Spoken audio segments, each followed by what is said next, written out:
Nutrition is very controversial. A lot of people get very fired up about it. Most of us have been programmed by large industrial agriculture and food processing companies to think in a particular way, and it takes time to undo that programming and just get real and get connected to what nature is and where our food comes from and what we actually need. Supplement companies are very invested in us purchasing supplements, so there's so many conflicting interests around us in terms of the information that we have access to. So you need to kind of detach yourself from it and look at it objectively and logically and think, okay, what does a natural ecosystem need in order to complete itself? And if man's the evolutionary outgrowth of a healthy ecosystem, where is our part in that? And if the sun's energy is harvested by ecosystems, so it comes down onto the earth through the plants, through the soil, through minerals that are in the soil going into the plants, through the nutrition that's in the atmosphere, the carbon, the nitrogen going into the plants, and that energy from the sun being concentrated there. Now plants have their own agenda. They want to spread their genetics. Certain animals, ruminants, have 4 stomachs. Hind gut digesters have massive colons to be able to digest plants and cellulose more effectively, and they convert, the bacteria in their gut converts the cellulose into fat, and all mammals run on fat. Now humans have shorter digestive tracts and have basically outsourced their ability to digest plants to animals. And animals, when we consume them, are condensed sunlight and nutrition in a form that allows us to eat smaller meals less regularly. We don't have to sit and chew and ruminate all day like a cow, or chew like a gorilla on cellulose in order to get energy. We have condensed nutrition that we can make use of. Plants also concentrate their energy in their roots, which we've figured out ways to make that more digestible, into their fruits, which we can consume, and that's probably the most digestible part of plants because it wants us to ingest the fruit with the seed, and then the fruits have a mild laxative in it, so that way you can spread that seed and share it and help them in their goals for spreading their genetics. We have the stems and the leaves, which usually have a lot of things to inhibit digestion because it does not want you to eat it. It wants to keep harvesting the sunlight and keep spreading. So its goal is to do that. Now, animals are very different from plants in the sense that they've got legs, they've got skin, they've got claws, they've got teeth, they've got horns, they've got hooves, and these things are protective in the sense that they can stop you from eating them as well as get away from you. And with plants, they can't. They're in the soil, they're stuck, so they can't get away. But what they can do is mess with your digestion, mess with your hormones, and stop you from consuming them. Now, it's not just humans that consume plants, it's bugs, insects, it's birds, it's rodents, it's all these other species trying to get nutrition. And if they didn't have these protective mechanisms, they wouldn't last. So they're here because they do. And those that have been around for longer have stronger protection. So they've evolved to defend themselves against predators. And humans have figured out ways to get around that with soaking, sprouting, fermenting. And those traditional practices are valid, and they're being developed through trial and error over years and years of people experiencing the side effects and figuring out the benefits by doing these different practices. Now, most of those practices are not utilized today, so people are just eating carbohydrate, in a processed form, but it's not neutralizing the anti-nutrients. So there's a lot of autoimmune conditions coming up because of that. The other component of digestion that's been hijacked is the overconsumption of carbohydrate. Now, I'm not completely anti-plants, I just think that there is a lot of negatives. And with animal products, when you eat animal flesh, fat, organ meats, connective tissue, now there's nothing that's stopping you from digesting that. Maybe the connective tissue might be a little bit hard and chewy, but there's no defenses, there's no chemical defenses that plants have. There's no phytochemicals that inhibit your digestion. It's completely bioavailable.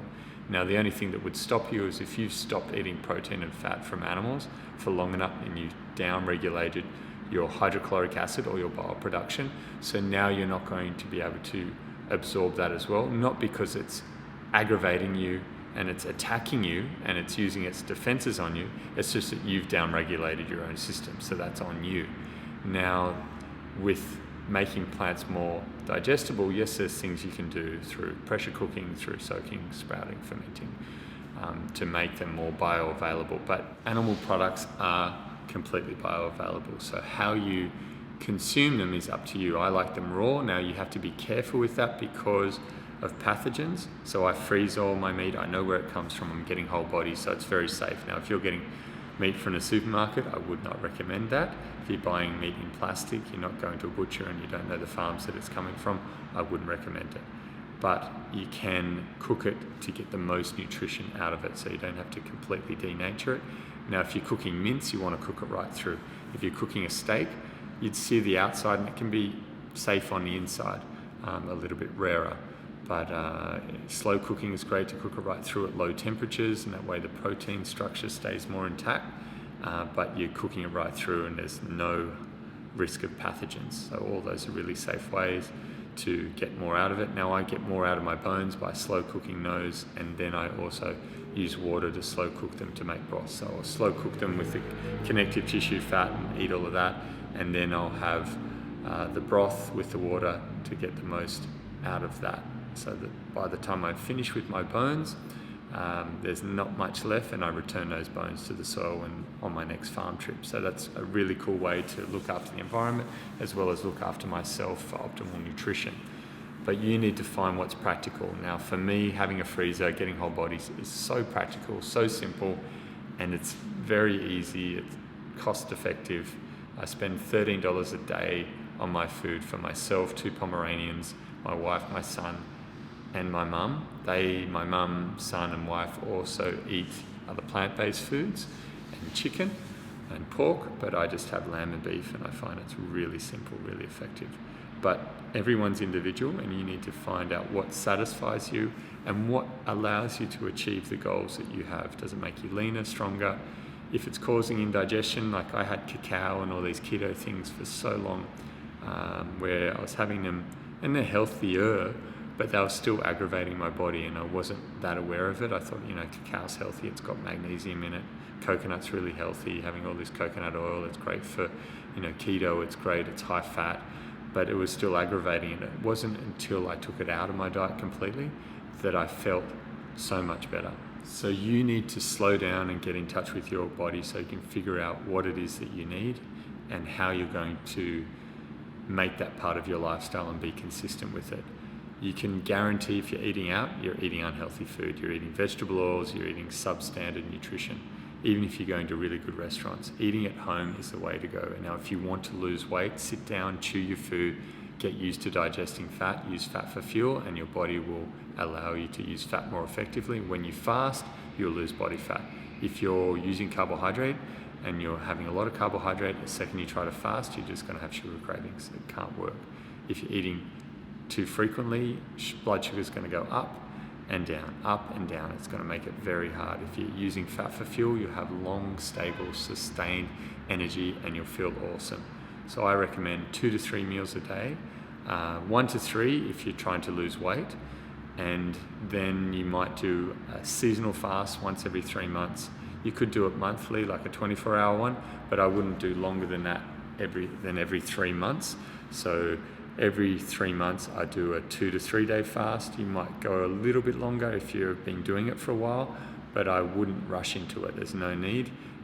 There's so much more benefit from having a 6 to 10 hour feeding window every day and a 14 to 18 hour fast, and getting that on a regular basis than doing this hardcore fasting. I just see people do so much better when they're consistent with that. I've seen amazing results with fasting, don't get me wrong, but it doesn't last as well as the lifestyle, because you still got to come back to that anyway. So you may as well get that right first and then use the extended fast to tweak it and accelerate the results, but get the lifestyle down first. Now, there is a tolerable amount of carbohydrates for people. Now, some people can tolerate more than others. Their blood sugar doesn't fluctuate so much. And the same for protein, depending on how active you are and how much you need it for muscle mass development and recovery, and how big you already are. But going past those needs, it's just stressful on the body, so there's no point. And I'm finding more and more that I'm consuming more animal fat, less of the protein. Like, I still have a decent amount of protein every day. I usually eat around 400 gram serves of meat, but the ratio of protein to fat, connective tissue is swaying more to the connective tissue and the fat more and more as time goes on. I find that's really satisfying and I feel good with it. And it's kind of a sliding scale depending on how hard I've trained as to how much protein I have. Protein is very satiating, and whole foods instead of liquid foods is very satiating. So if you want to lose body weight, get rid of all liquid food. Just chew every mouthful. Do not eat from a straw. It doesn't work. It's just too easy to get too many calories in. Now, calories and hormones are both important.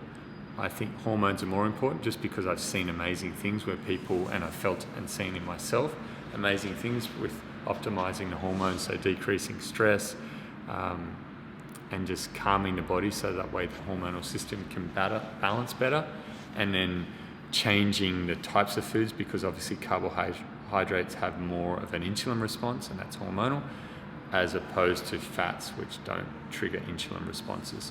So getting those under control, but you still have to be aware of how much food.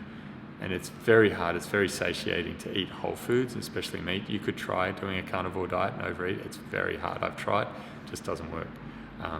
Unless you're having liquid fat, like you're cooking the fat so it's becoming, going into a liquid form, so in tallow, and it's rendered, then you could overconsume fat in that way, but still it's not viable for most people to gain weight that way, because if you have too much lard or tallow or any liquid fat, you'll find that it makes you nauseous. Protein is very satiating.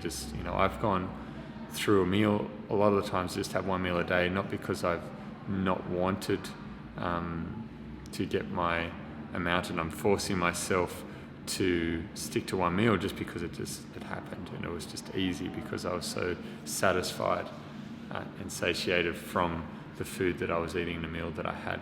So that's an easy way to optimize your hormones, getting good sleep, all of those things. But look after your hormones so that way you self-regulate a lot better, and avoid carbohydrates, which jack up insulin, but also increase your appetite, and avoid over-exercising. Training too hard, training too frequently, training at too high intensities, especially with cardiovascular type work, increases the appetite. So if you're trying to normalize your body, don't overstress it. If it's already stressed, it doesn't need more stress. Short, intermittent strength workouts to build muscle are great, but doing these long duration, high intensity type workouts to try and strip body fat will not work. They'll just make it harder.